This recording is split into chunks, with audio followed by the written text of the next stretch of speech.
ప్రస్తుతం మనతో పాటు ప్రముఖ ఆధ్యాత్మికవేత్త, ఆస్ట్రాలజర్, దత్తాత్రేయ గణపతి ఉపాసకులు, అమ్మవారి సేవకులు మురళీధర్ శర్మ గారు ఉన్నారు. గురువుగారితో మాట్లాడదాం. నమస్కారం గురుగారు. మహాదేవ. గురుగారు, ప్రతి ఒక్కరు కూడా ఏదో ఒక ముందు ఒక చిన్న వ్యాపారంతో స్టార్ట్ చేయాలి, ఎలాగైనా బిజినెస్లో సక్సెస్ అవ్వాలని కోరుకుంటూ ఉంటుంది.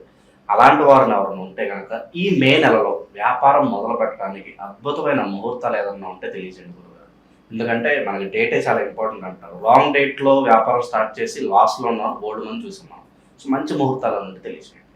ఇక్కడ కొంతమంది పార్ట్నర్షిప్ లో బిజినెస్ మొదలు పెడతారు. వీళ్ళకంటూ కొన్ని లక్కీ డేట్స్ ఉంటాయి, కొన్ని పడని రోజులు డేట్స్ కూడా ఉంటాయి. వాళ్ళతో కలిసి ట్రావెల్ చేస్తే పెద్ద మొత్తంలో లాస్ వస్తుంది. అదేవిధంగా కొంతమంది తెలుసో తెలియకనో ఏదో ఒక సమయంలో వర్క్ మొదలు పెడతారు, అది వారికి సక్సెస్ అవుతుంది. కొందరికి ఒక 1-2 ఇయర్స్ వెనక్కి తిరిగి చూడకుండా ముందుకు వెళ్తారు. దాని తర్వాత మళ్ళీ పెద్ద మొత్తంలో ఇబ్బంది కలిగించే సందర్భాలు ఉంటాయి. పెద్ద మొత్తంలో ఇబ్బంది కలిగించేటువంటి సందర్భాలు కొన్ని ఏర్పడతాయి. ఇక అదేవిధంగా ఎవరైతే వ్యక్తిగత జాతక రీత్యా వారికంటూ వ్యాపారం చేసే యోగం ఉందా లేదా, అసలు బిజినెస్ చేసే యోగం ఉందా లేదా. బిజినెస్ అనేది అందరికీ సూట్ కాదు. ఇప్పటికీ చాలా మంది వస్తుంటారు, పోతుంటారు.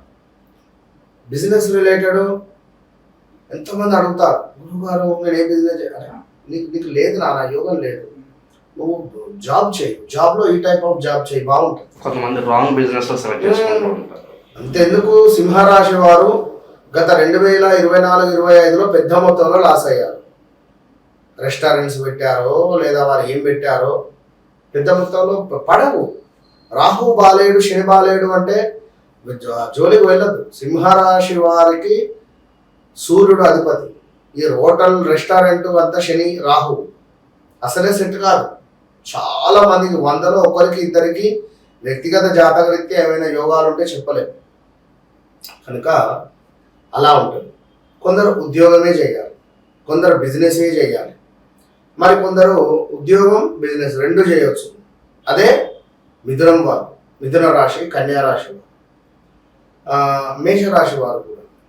ఇక మరి లక్కీ డేట్స్ మనకు అంటే ఒకటే చెప్తున్నాను, మీరు ఎవరైతే వారి వ్యక్తిగతంగా వారి జన్మించినటువంటి సమయానికి ఏర్పడేటువంటి లగ్నాన్ని బేస్ చేసుకొని యోగకారకుడు ఎవరో ఆ యోగకారకుడికి సంబంధించి ఒక సంఖ్య ఉంటుంది. ఆ యోగకారకుడిని పట్టుకొని మనం ముందుకు వెళ్ళడం ద్వారా యోగం ఏర్పడుతూనే ఉంటుంది. మరి ఇక్కడ చూసుకున్నట్టయితే మనకు ఈ యొక్క మే నెలలో సుమారుగా మనకు 1వ తారీఖు పౌర్ణమి అవుతూ ఉన్నది. మనకు 1వ తారీఖు ఇక్కడ దీన్ని బుద్ధ పౌర్ణమి అంటున్నారు, మామూలు పౌర్ణమి ఉన్నది. మరి యొక్క పౌర్ణమి రోజు తప్పకుండా అద్భుతం, ఒక వెలుగుతాం. ఈ పౌర్ణమి రోజు ఎవరైతే వర్క్ రిలేటెడ్ ముందుకు వెళ్తారు, 1వ తారీఖు 2వ తారీఖు బెస్ట్. నెంబర్ 5 5వ తారీఖు కూడా సూపర్. అంగారక సంకష్ట అవుతుంది, ఇది ఎక్సలెంట్గా ఉంటుంది. అదేవిధంగా 12వ తారీఖు 13వ తారీఖు 13వ తారీఖు భద్రకాళ ఏకాదశి.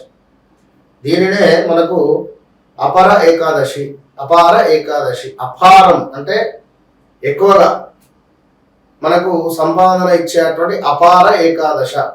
ఈ రోజు నాడు పనులు మొదలుపెట్టినా బాగుంటుంది.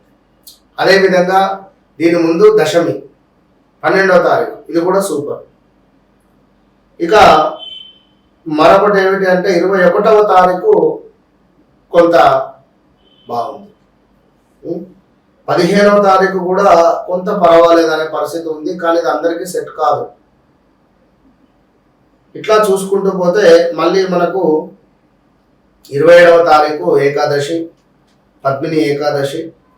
సో ఇట్లా ఈ డేట్స్ కొంత పర్వాలేదు. నేను చెప్పే పాయింట్ ఏంటి అంటే ఈ డేట్సే అందరికీ సెట్ కావు. నేను ఉదాహరణకు 8వ తారీఖు జన్మించా కావచ్చు, నాకు 1వ తారీఖు మైనస్ కదా.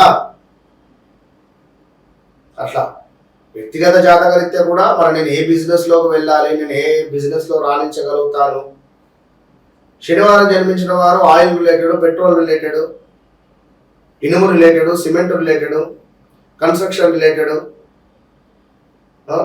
ఇలాంటివి కొన్ని కొన్ని వాటి మీద బాగుంటుంది. 5వ తారీఖు జన్మించినటువంటి వారికి మీడియా రంగము, ప్రెస్ రిలేటెడ్, విలేకరి, సినిమా రిలేటెడ్,